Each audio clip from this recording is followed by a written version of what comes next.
Hey everyone, and welcome to another tutorial by artincontext.org, where we explore various art-related topics.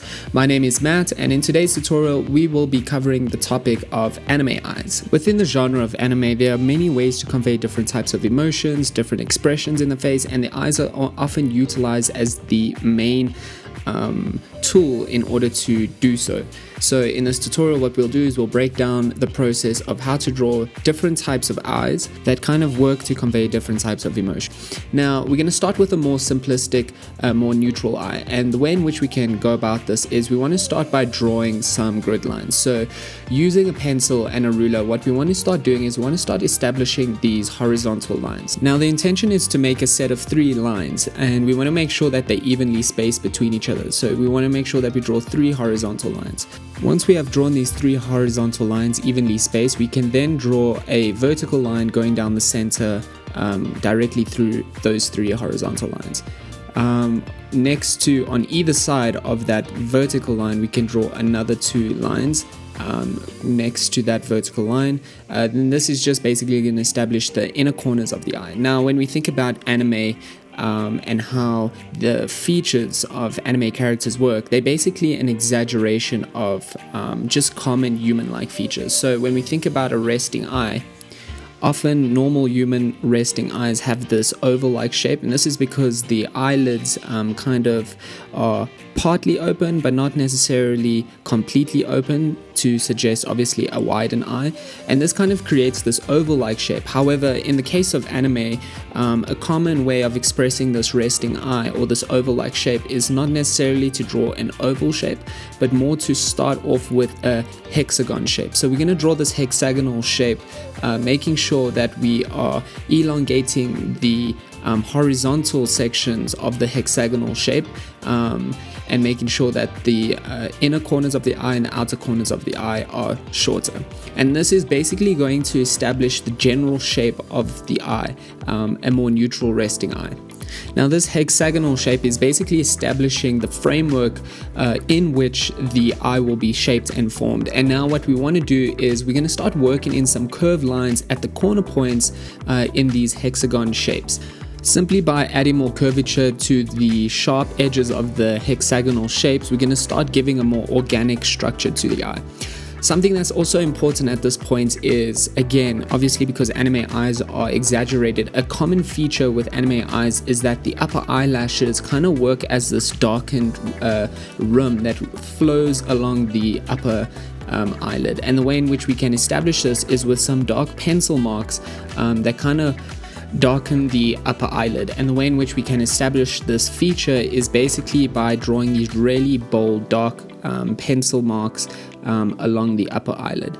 What we also want to do, which is another common feature, is that as we darken and embolden the upper eyelid, we start to bring out those pencil marks slightly near the outer corners of the eye, and we can kind of bring out this triangular sharpened point to suggest that the upper eyelashes kind of extend outward from the eye.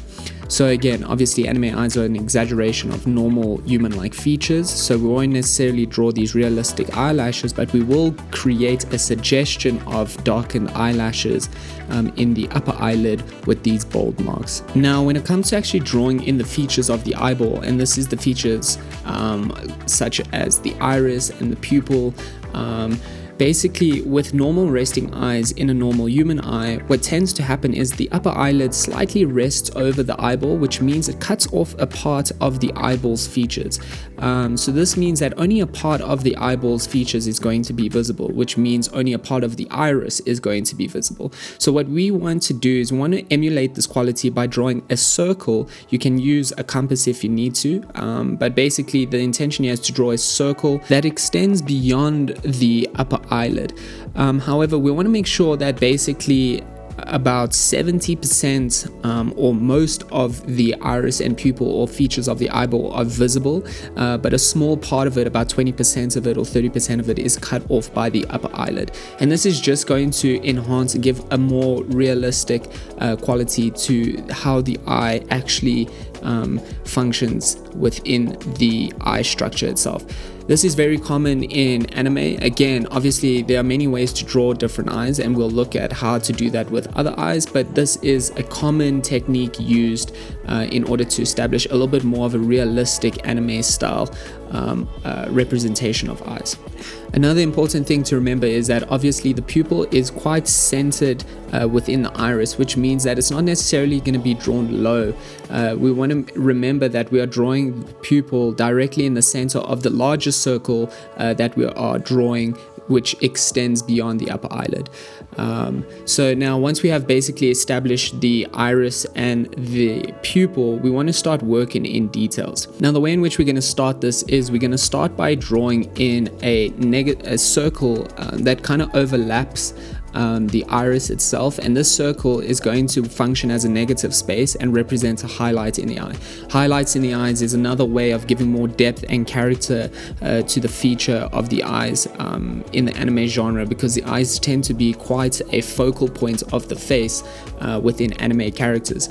So what we can do is we can simply draw the circle that overlaps between the iris and the pupil, which we'll leave as a negative space, and this is going to represent a highlight in the eye.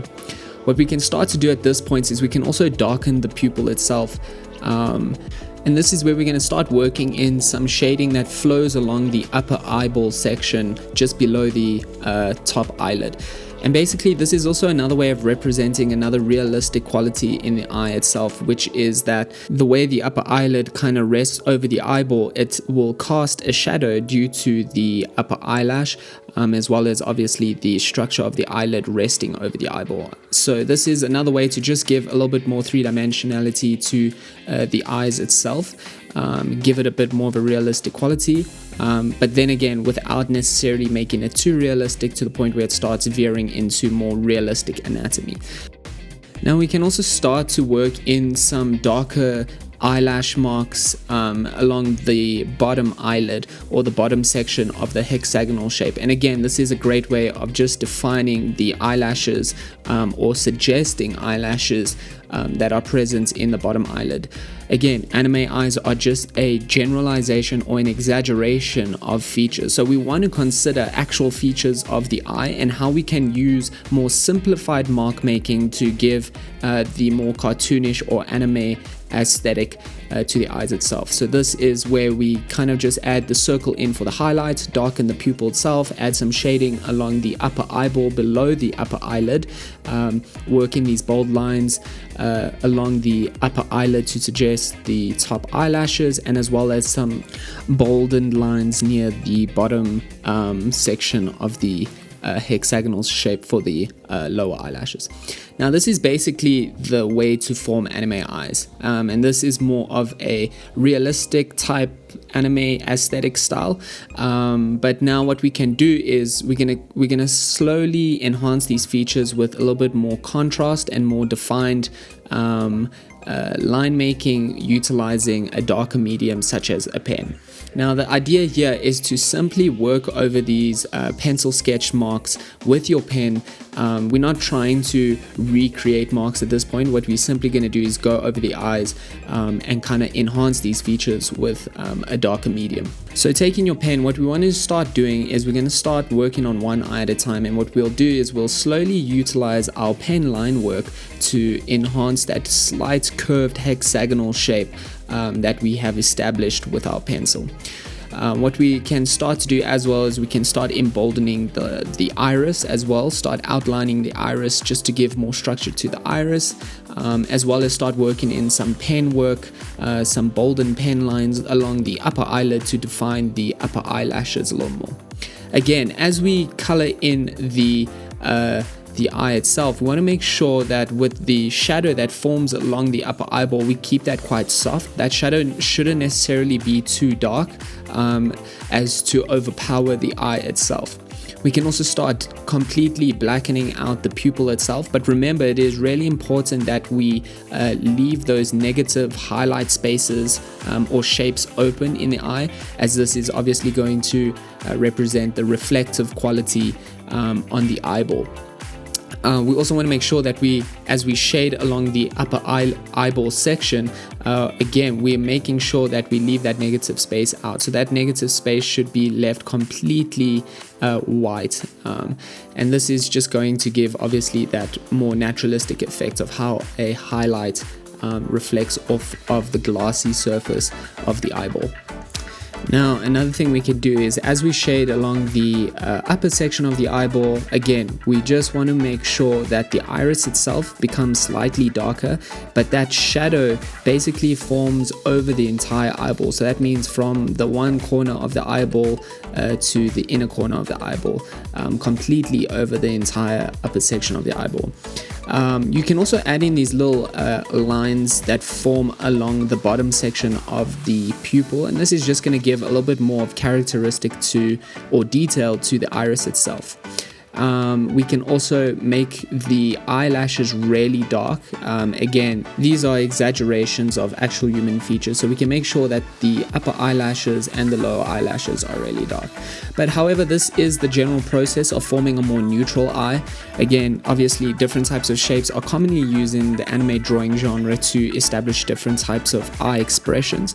And that being said, the hexagonal eye is often used to form more neutral shaped eyes. Once you have completed one eye with your pen work, you can continue the exact same process in the other eye, and this is how to create a more neutral eye.